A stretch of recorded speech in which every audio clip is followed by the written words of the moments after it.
Here is a story I wish to tell.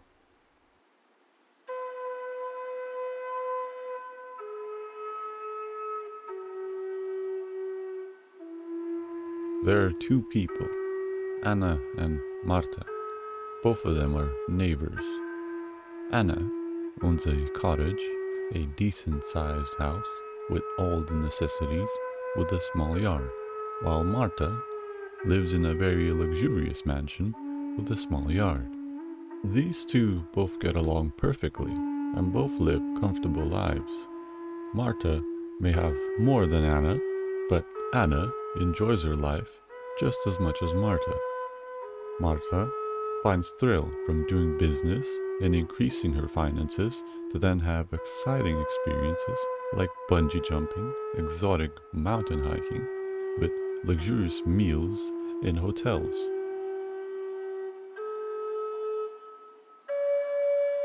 While Anna has enough working in an office, she reads books, plays games, watches movies, and tends to her garden.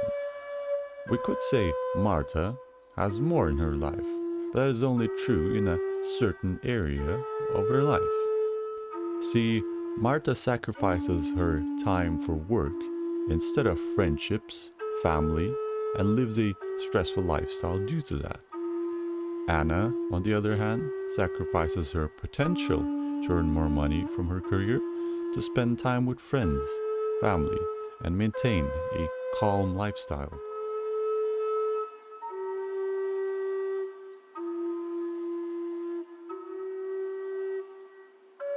And both lifestyles, in my eyes, are okay. They both have certain needs and they put their time in the required things to achieve those needs. Where one lifestyle will have all their time occupied while the other far less. Both have comfort within their chosen lifestyles. Now let's suppose the story progresses in such a way that financial structures change and wealth inequality becomes more serious and the system puts pressure on people, much like in today's society. Marta will be affected, but due to her extensive knowledge in handling money, she will continue on living very well and happy to continue working. Marta already doesn't have many friends or family members she is closely in contact with, and the stress she's used to. So, she lives on as usual.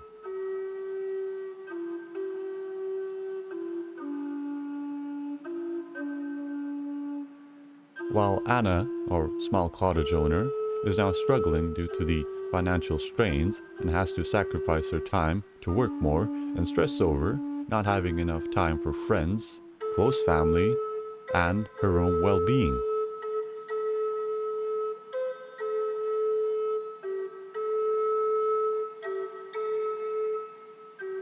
And the system incentivizing productivity and pushing the value of a person to be a specific work skill does not suit everyone, which is what I see is happening today in our world, overly focusing on growth and progress.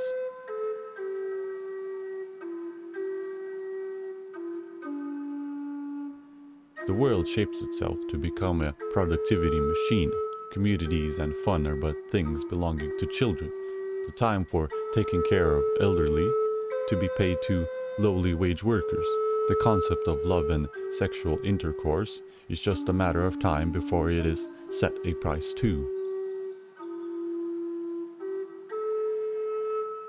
It is not a problem for a system to push people to be more productive, but it does become a problem when that productivity is almost involuntary. Perhaps Anna, from working so much, pushing herself and being able to afford so many more things, will be able to buy more luxurious items and maybe even a mansion that her neighbor has.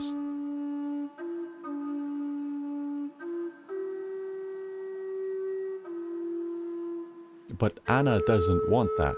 Anna wants to spend more time with her family and friends, even put time into community projects and celebrating traditions. She doesn't want materialistic items or exotic experiences. Her social group's journey to the nearby lake for a picnic is way more valuable than any journey across the world. And due to the pressures of society for them to be productive, Anna's friends also have less time now too. It isn't her choice to live like this. Perhaps it is for someone like Marta, but not for Anna. This then happens in a massive scale, and whole cultures change and shift into Marta's lifestyle, where your work leads to you having your materialistic possessions. Traditions fade away, communities and celebrations struggle to keep on making events. Gigs and parties become for profit entirely, and in the end, the people, their houses, their activities, their art become stale, as stale is the most safest option.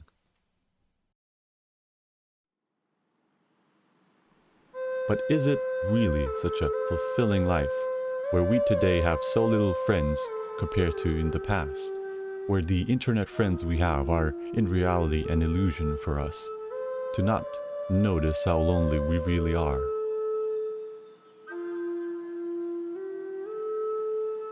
Where before we could have one house where all friends to share and be in, we have now one person in each house to be alone in. Not everyone is fit to live such a lifestyle, and I don't believe it is good for the whole of society.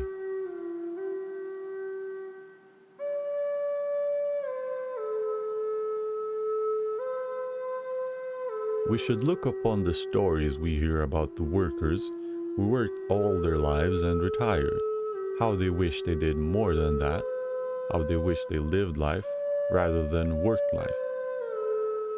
And this may be a far stretch of an idea, but it is much easier to control people when they are divided and alone, rather than united in small communities.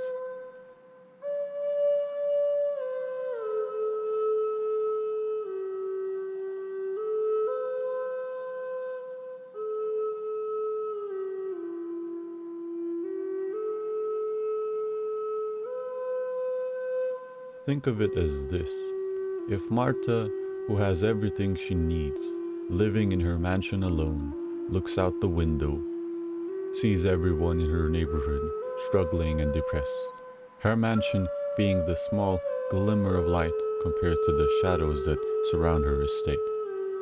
As she feels the sun sharing her heat onto her, she thinks, what if I was more like the sun? What if these shadows were a light shining back onto me?